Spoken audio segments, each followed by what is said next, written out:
you will fail your way to greatness. Most people allow their fear of failure to outweigh their desire to succeed. When you're willing to fail again and again and again, when you make up your mind to become unstoppable, when you make up your mind to become a no matter what person, then that will then give birth to a part of yourself that you don't know right now. Imagine, if you will, being on your deathbed and standing around your bed, the ghost of the dreams, the ideas, the abilities, the talents given to you by life, and that you, for whatever reason, you never went after that dream.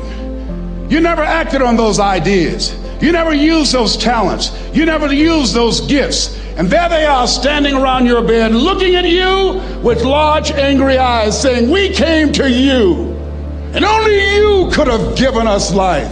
And now we must die with you forever." See, most people stop short of their dreams and park and get off the highway of life because of the rejections of life. You will always be rejected. It's no big deal. Jack Canfield said rejection is a myth. It's not like when somebody says no and then they slap you. No, it's just, to me, make no your vitamin. Get excited about the no. Why? Because every time someone says no, that brings you another step to a yes. You're getting closer. Trust me, you will win if you don't quit. You will win if you don't quit. Even a broke clock is right twice a day. As you go through the challenges of life and you look at it and embrace whatever comes to you, don't run from it. Step toward it. Don't try and duck it like most people do. See, most people want it easy. See, easy come, easy what? Easy go. See, but when you go at what you're going to deal with and you deal with the difficulties of it, when you handle those hard things close at hand, making those hard decisions right now that you don't want to make, learning those things that you don't like to do, but you know that in order for you to get where you want to go, this is one of the hoops that you have to flip through. And I'm saying to you, whatever you got to do it, because if you don't, life is going to whoop you until you surrender. You have something that you brought to the universe, and that if you decide that my life deserves my developing this what I do well, and becoming the best at it, and mastering myself, and seeing what I have within me, if you decide to drop your buckets where you are and develop your gifts, I grant you, you'll never ever be without. I grant you that your gifts will take you places that will literally amaze you. I grant you that if you begin to work to develop your gifts, you'll develop a strong sense of happiness. You'll get a larger vision of yourself, because part of beginning to get a larger vision of yourself, all of us need some area of our lives where we can have a feeling of competence. That people know when they think about this area, that's something you do. That you eat and sleep that. And that you do that. You do that. Changing is not easy.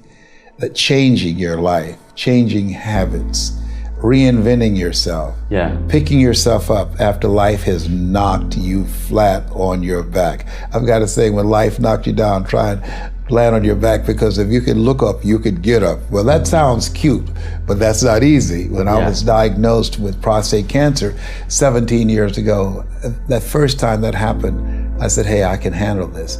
Then when it came back a year later, last year, 17 years later, and this time it metastasized to 7 areas of my body and ate 40% of my T1 vertebrae. Now the stakes are higher. Is this life saying, okay, Mr. Motivator, you beat cancer the first time. What you gonna do now? I started laughing. When the doctor told me, he said, why are you laughing? Are you in denial? I said, no.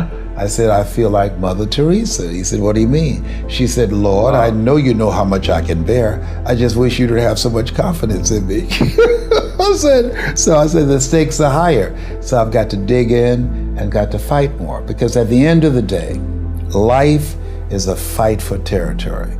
And once you stop fighting for what you want, what you don't want will automatically take over. And so it's a fight, it's a challenge in life every day. And what we have to do is embrace it. What we have to do is see it as a project to be worked on. In life, you will always be faced with a series of God-ordained opportunities, brilliantly disguised as problems and challenges. And so I see even cancer as a gift, as a God-ordained opportunity.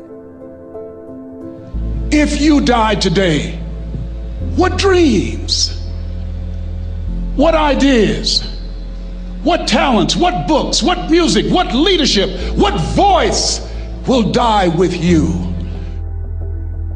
There are a lot of people who are biting their fingers in fear that they might lose their jobs. But there are few people who have decided within themselves, I'm going to make it. Some people aren't waiting to be cut. Some people are moving on their own because they feel within themselves, I've got what it takes to make it. They're not afraid about tomorrow because of how they see themselves, because of what they feel that they deserve, because of what they feel that they can create for themselves. Because these people have decided, as they look at the future, as they look at themselves, there's a way. Where there's a will, there's a way for me to begin to create a way out of no way. And when you have that kind of consciousness, when you have that kind of spirit, nothing can stop you. Nothing.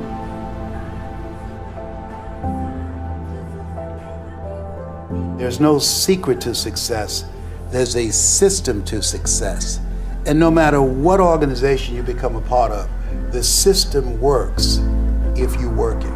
If you don't work it, it won't work. But it works if you work it. And that's one 4-letter word that most people don't like. They're not willing to work.